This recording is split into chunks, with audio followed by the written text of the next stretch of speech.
Salam, hər vaxtınız xeyir olsun. Bizim bugünkü mövzumuz təlim prosesində səmərəli öyrənmə mühitinin qurulmasının tələbləri və üstünlükləri, təhlükəsiz öyrənmə mühitidir. Deməli, əvvəlcə belə başlamaq istəyirəm ki, əslində bu mövzulara biz dəfələrlə toxunmuşuq. İnteraktiv dərsdə, fasilitator müəllimdə, daha sonra şagirdlərdə formalaşdırılacaq bacarıqlarda, öyrənmə tərzləri. Bu kimi mövzularda biz əslində bunun bir neçə hissəsinə toxunmuşuq və indi də hal-hazırda bunun daha geniş formada mən sizə təqdim edəcəm.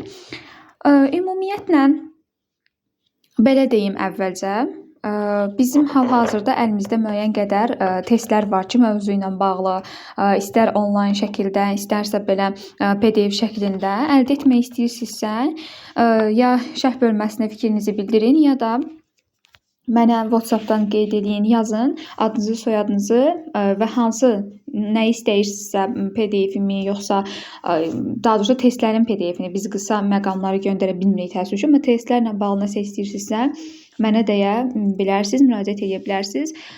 Köməklik göstərərik. 055 270 51 25 nömrəsinə yazmağınız kifayətdir.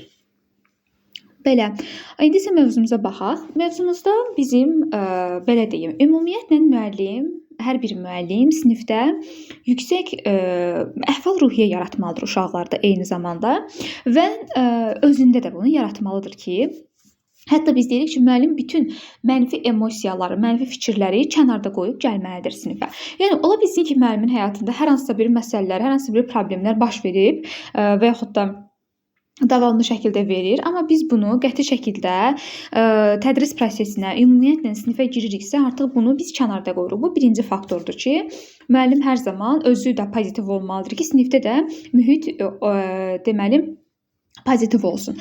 Və ümumiyyətlə müəllim şagirdləri hətta qorxu ilə yox, ay nə bilim sənin valideynindən xəbərdarlıq edirəm, 2 yazaram, 3 nə bilim yazacam jurnala, nə edəcəm, valideynimə zəng eləyəcəm, direktorun yanına aparacam. Bu kimi hədələyici, qorxuducu ifadələrlə yox, müəllim özünə uyğun, şagirdlərini tanıdığı dərəcədə müəyyən qədər onları daha çox dərsə, prosesə cəlb edəcək bir, belə deyək də, məsələləri, tapşırıqları, mövzuları tapmalıdır. Ümumiyyətlə, hələ müəllimin elə bir məsələyə artıq keçirsə ki, şagirdləri qorxudacaq nəyisə, hər hansı bir məqamları tapsın, deməli, özü hələ dərsin mərhələsini düzgün təşkil etməyib ki, şagirdləri dərsə bütünlüklə cəlb edə bilmir. Və ümumiyyətlə inklüziv mühit yaradılmalıdır hər bir sinifdə. Deməli, biz deyirik ki, hamı üçün səmərəli öyrənmə mühitinin qurulması üçün bəzi strategiyalar vardır. Bu strategiyalar 8 dənədir. Birincisi, davranış üçün hamıya aydın olan gözləntilərin müəyyənləşdirilməsi. Gözlənti və qayda. Bunun fərqi nədədir? Məsələn, biz deyirik ki, müəllim qayda qoyur və bundan hər birini keçəcək. İndi bu məqamlara toxunmaq istəmirəm çox da. Qayda məsələn daha biraz sərt olur, qaydanın sonunda cəza var, amma gözləntidə belə deyil. Növbəti dərsimiz qayda və gözləntilərdir, orada da görəcəksiniz. Qaydada, gözləntidə belə deyil. Sadəcə müəllimin şagirddə müəyyən qədər hər hansısa bir istəyir ki, şagird o formada davransın. Müəllimin şagird davranışına uyğun, belə deyək də, özündə müəyyənləşdirdiyi bir məqamlar var ki, onları şagirdlərə çatdırmasıdır. Məsələn, baxın, deyir, burada mülayim olaq, bir-birimizə qarşı şagirdlərə deyə bilərik. Əllərimizə və ayaqlarımıza sahib çıxaq. Nə deməkdir? Yəni dalaşmayaq. Hər zaman xoş sözlərdən istifadə edək. Ümumiyyətlə bir-birimizə hər hansısa bir qeyri-etik sözlərin deyilməsi və yaxud da ifadələrin işlədilməsi olmaz. Sonra hər kəs özünü hörmətli hiss etməlidir, təhlükəsiz hiss etməlidir, dinlənilmək hüququ var. Yəni bunların hər biri müəllimin şagirdlərdən olan gözləntisidir. Baxın, görürsünüz ki, burada olmaz sözündən istifadə edilmir.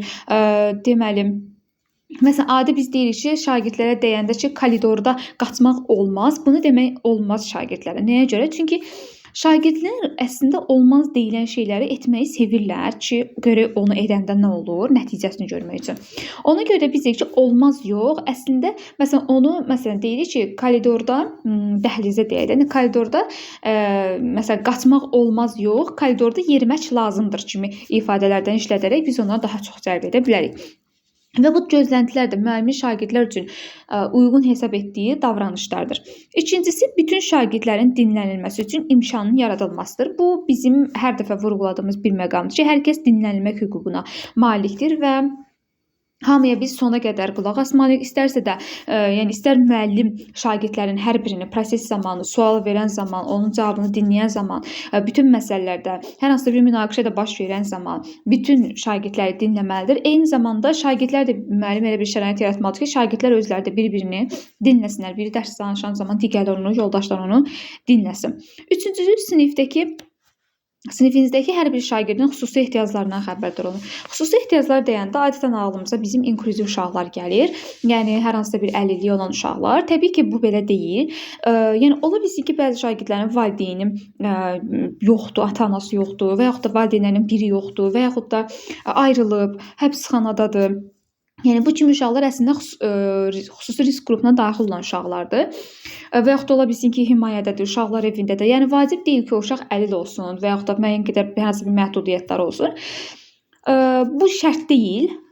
Eyni zamanda şagirdlərin bu xüsusiyyətləri də hər biri onların yaşam tərzi nəzərə alınmalıdır ki, dərs zamanı, tədris zamanı onlarla münasibəti düzgün şəkildə qura bilək. Dördüncüdür ki, sinifinizdəki bütün şagirdlərə fayda verəcək şəkildə onlara dəstək olun. Bu da çox müsbət bir haldır ki, müəllim ümumiyyətlə şagirdlər üçün dəstəkləyici bir mühit qurmalıdır. Bunun üçün də deyirdik ki, adətən şagirdlərin öyrənmə tərzi nəzərə alınırdı. Məsələn, hansı öyrənmə tərzinə malikdirsə, o formada bizə istədiyi kimi məsələn nə isə təqdim edə bilər.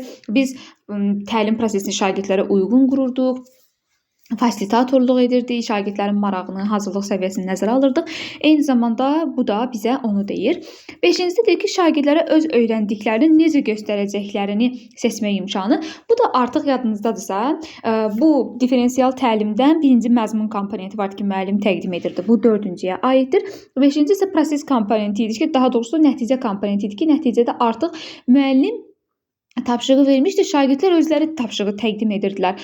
Məsələn, oxuyub yazaraq öyrənənlər tutaq ki, hər hansı bir yazı ilə bizə təqdim edə bilərdi, esse ilə, inşa ilə. Görərək edənlər şəkil çəkərək, slayd hazırlayaraq, audial mühazirə tipli danışaraq, kinestetik nəsə hər hansı bir praktiki iş icra edərək bizə təqdim etməklərini nəzərdə tuturuz ki, bu da eyni bizə məlumatı ötürür ki, biz şagirdlərin öyrəndiklərini göstərmələrinə şərait yaratmalıyıq. Yəni biz bütün şagirdlərə deyə bilməyik ki, gəl dərsi öyrən, gəl burada əzbər şəkildə danış. Altıncı bizə deyir ki, bir şagirdin inkişafının digərlə müqayisə edilməsinə yol verilməməsi şəxsi inkişaf əsasdır. Bu da ən mühüm məsələlərdən biridir ki, biz şagirdlər arasında müqayisə aparmırıq, bir şagirdi digərindən üstün tutmuruq. Məsələn, demirik ki, məsələn, bax filan kəsə gör necə sakit oturub, ancaq sən dayanmırsan. Məsələn, bu kimi ifadələr yol vermək olmaz və yaxud da necə olur bəs bu uşaqlar başa düşdü, sən başa düşmürsən. Yəni bu kimi müqayisələr aparmaq olmaz. Yəni ümumiyyətlə heç kim müqayisə aparılmamalıdır. Şagirdlər arasında heç bir müqayisə istər dərs cəhətdən, davranış cəhətdən, tapşırığı yerinə yetirmək cəhətdən müqayisə aparmaq olmaz. Çünki bu şagirdlər arasında rəqabət yaradır. Yəni biz bilirik ki, öyrənmə prosesində istər sağlam rəqabət, istərsə də yəni adi bizim bildiyimiz rəqabət, qeyri-sağlam rəqabət belə deyək, yol verilməz haldır. Qətiyyən biz təlim prosesində rəqabətə yol vermirik. Yəni şagirdlərdə rəqabət hissini formalaşdırmaq olmaz. Və müəllimin də o formada şagirdləri bir-birinə müqayisə eləməsə, onda da rəqabət hissini yaradır. Ona görə də biz deyirik ki, müəllim müqayisə etməməlidir şagirdləri bir-biri ilə. Daha sonra 7-ci gəlir şagirdlərə gözləmə və düşünmə vaxtının verilməsidir ki, bu da şagirdlər hər hansısa bir biz onlara tapşırıq verən zaman ola bilsin ki, birinin biraz düşünməyə ehtiyacı var və bu zaman biz deyirik ki, həmin bu düşünən zaman ona düşünmə, gözləmə vaxtı veririk. Baxın, düşünmə vaxtı adətən müəllimlər tərəfindən yanlış anlaşılır ki, biz istədiyimiz qədər şagirdi oturub gözləyə bilərik. Amma istədiyimiz qədər yox, yəni şagird bizə cavab verənə qədər yox, maksimum 30 saniyə və ən, yəni belə deyək də vaxtımız çox olan məqamda 1 dəqiqə ərzində gözləyə bilərik. Amma normal belə deyək də normal göstərici 30 saniyədir ki, biz 30 saniyə veririk şagirdlərə. Və digər bayaq da vurğuladığım kimi bəzi məqamlarda isə 1 dəqiqəyə qədər həmin bu vaxtı uzatmaq olar. Belə, yəni düşünmə gözləmə vaxtının verilməsi də biz şagirdə sualı verən kimi mənə cavab ver deyə bir şey yoxdur. Məsələn, adətən müəllimlər alışdırmaq istəyir şagird. Düzdür, o da əslində yaxşı bir haldır ki, tez-tez məsələn deyirlər cavab verir. Bu bizsiz necə ola bilər? Avtomatik suallar da ola bilər. Yəni əzbərçi, bizim dediyimiz məntiqi təfəkkürə əsaslanan bilikdən, faktoloji biliyə əsaslanan olur ki, konkret bu şeyin cavabı var, bunu kitabdan öyrəniblər. Hə, bunu artıq biz məsələn nə isə əzbər şəkildə danışırıq, amma açıq tipli bir sual verəndə şagirdə təbii ki, bunu hər kəs məsələn 10 saniyənin içində düşünüb cavabını tapa bilməz. Ona görə də müəyyən qədər onları nəzərə alaraq xüsusiyyətləri düşünmə, gözləmə vaxtı verməliyik. Və sonuncu deyir ki, sinifdə edilən səhvlərə düzgün münasibət göstərmək lazımdır. Ümumiyyətlə müəllim şagirdlər arasında elə bir mühit yaratmalıdır ki, şagirdlər səhv etməkdən çəkinməməlidir. Əslində, yəni onlar belə deyək, müəllim başa salmalıdır ki, insan səhvlərlə öyrənir. Yəni səhv etməkdə heç bir problem yoxdur. Əslində biz səhvlər edərək müəyyən qədər öyrənirik. Səhvlərimizdən nəticə çıxararaq öyrənirik. Hətta belə bir ifadə var. Bu kitabda da keçir belə bir ifadə ki, əgər bir sinifdə heç bir səhv yoxdursa, deməli orada heç nə öyrənilmir. Yəni hər şey öyrənilmir. Yəni ola bilməz ki, bütün şagirdlər hər şeyi düz bilsinlər, hər şeyi yəni olduğu kimi yerinə yetirsinlər bütün tapşırıqları. Müəyyən qədər səhvliklər olmalıdır. Və bir də vurğulayım ki, müəllim elə bir mühit qurmalıdır ki, şagird ona o sualı verməkdən çəkinməsin. Adətən belə bir sizə məqamı deyim. Mənim çox rastlaşdığım bir haldır ki, müəllimlər mənə şəxsi yazırlar ki, hazırlaşdırdığım müdavimlərdən. Yəni bu dəfələrlə mənim qarşıma çıxıb deyirlər ki, müəllim, biz yəni istədiyimiz vaxt sizə sual ünvanlaya bilərik. Deyirəm, əlbəttə ki, ünvanlaya bilərsiniz. Deyir, bəs bizim müəllimlərimiz olub da, əvvəl müəllimimiz olub. Yəni müəllimlərimiz nəyə deyirəm? Bunu mənə bir neçəsi belə bu formada təqdim edib ona görə. Bilmirəm indi onların müəllimi eyni olub, fərqli olub. Yəni başqa qrupun müəllimləridir. Deyirlər ki, müəllim biz dərsə qoşulanda, hətta öyrənişsiz dərsində də nə qədər var idi belə ki, deyir biz sual verəndə müəllim əsəbləşirdi, cavabı belə vermirdi və yaxud da deyirdi bunu mən demişdim, izah eləmişdim. Biz deyir ona sual verməkdən qorxurduq. Yəni bu təkcə şagirdlərdə yox, eyni zamanda müəllimlərin də arasında olan bir şey var ki, təsəvvür edin.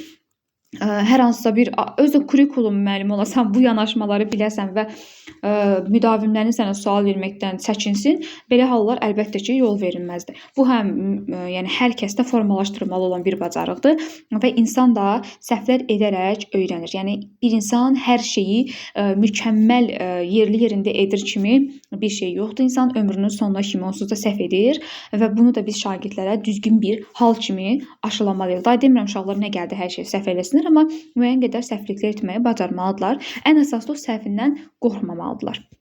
Belə bu formada. Növbəti dərsimiz isə inşallah sinifin idarə edilməsi mexanizmləri və strategiyalar olacaq. Bunlar hansı ki, qayda, gözlənti və prosedurlardır. Prosedurlar avtomatikləşir. Bu haqda biz danışmışıq, yenidən danışacağıq. Sonra isə növbəti dərsləri də inşallah bir hər birinə toxunacaq. Bu qədər dəyərli müəllimlər. İnşallah növbəti dərslərdə görüşərik.